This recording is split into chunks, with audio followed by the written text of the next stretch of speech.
अस्सलाम वालेकुम दोस्तों, अपनी नेक्स्ट वीडियो के साथ आपको वेलकम करता हूं अपने इस चैनल में। उम्मीद सब खैरियत से होंगे। काफ़ी अहम अपडेट आप लोगों के साथ आज शेयर करूंगा। काफ़ी दोस्तों के, काफ़ी फैमिलीज के इस पे कमेंट भी आते हैं, तो इस पे बात करेंगे। जो बच्चों के पासपोर्ट, स्पेनिश पासपोर्ट जो पाकिस्तान में एम्बेसी के ज़रिए उनको लेने के लिए जमा करवाते हैं वालदैन, और जो वालदैन जहाँ पे आगे स्पेन में अपने बच्चों को पासपोर्ट दिलवाते हैं, यानी कि स्पेनिश नेशनलिटी दिलवाते हैं, उनमें फ़र्क क्या है, क्या टाइम लाइन है, इससे रिलेटेड कुछ कमेंट्स आए हैं। काफ़ी फैमिलीज ने वहां पे जमा करवाए हैं, परेशान है कि काफ़ी अरसा हो चुका है। एक दो कमेंट आया कि 20 महीने हो चुके हैं, कुछ ने कहा है कि 1.5 साल से ज़्यादा अरसा हो चुका है, लेकिन कोई भी जवाब नहीं आ रहा। तो इस पे आज बात करूंगा इस वीडियो में। शॉर्ट सी वीडियो, गौर से सुनना है आपने। इसमें काफ़ी अहम मालूमात दूंगा आपको। जो ताज़ा दिन अपडेट्स हैं वो भी आप लोगों से शेयर करूंगा। बेहतर तरीका कौन सा है उस पर भी बात करेंगे। तो सबसे पहले तो आपको बताता चलूं, वो फैमिलीज, वो दोस्त जिनको तकरीबन 20 महीने, 1.5 साल, पौने 2 साल या 2 साल हो चुके हैं, उनको मैं 12 मरतबा आज से चंद महीने पहले भी इस टॉपिक को मैंने एक वीडियो में कवर किया था, कमेंट का आंसर किया था। उस वक्त भी मैंने बताया था, और आपको आज फिर मैं बताता हूं। अभी ताज़ा तीन अपडेट क्या है वो बताता हूं। कि पहले ये था कि तकरीबन 3 साल तक, 2.5 साल तक जो है वो वहां पे टाइमलाइन चल रही थी।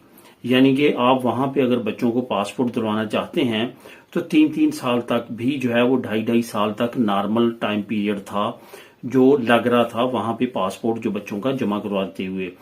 अब यहाँ पे जो ताज़ा तीन अपडेट है वो ये है कि अभी जिन फैमिलीज ने जमा करवाए हैं उनको तकरीबन तकरीबन 2 साल, 2.25 साल में जो है वो लेटर आना शुरू हो चुके हैं। अगर उनसे कोई नई चीज मांगी जाए तो उस पे उनको लेटर रिसीव होता है, वरना उनको जो है वो पासपोर्ट की कॉल आ जाती है। अब यहाँ पे चंद एक चीजें हैं जिसका आपने काफी ज्यादा ख्याल रखना है। एक तो कुछ दोस्त ऐसे हैं, कुछ वालिदैन ऐसे हैं जिनको ये मालूम नहीं है कि जहां पे एज लिमिट वीजे की और पासपोर्ट की जो है वो किस तरह से लागू की जाती है। ये याद रखें कि जब आपने अपने बच्चों के वीजे या अपने बच्चों के पासपोर्ट अप्लाई करने हैं, उस वक्त जो एज की लिमिट है वो आपने उस वक्त आपकी एलिजिबल होनी चाहिए। जब एक मरतबा आपकी फाइल सबमिट हो जाती है, उसके बाद चाहे आपके बच्चों की उम्र जितनी भी हो जाए, आपके बच्चों की उम्र एज जो है उसी वक्त से कंसीडर की जाती है जब उन्होंने एप्लीकेशन सबमिट करवाई होती है। क्योंकि फॉल्ट उनका होता है, उन्होंने केस को लेट किया होता है, आपका फॉल्ट नहीं होता, आपकी कोई गलती नहीं होती।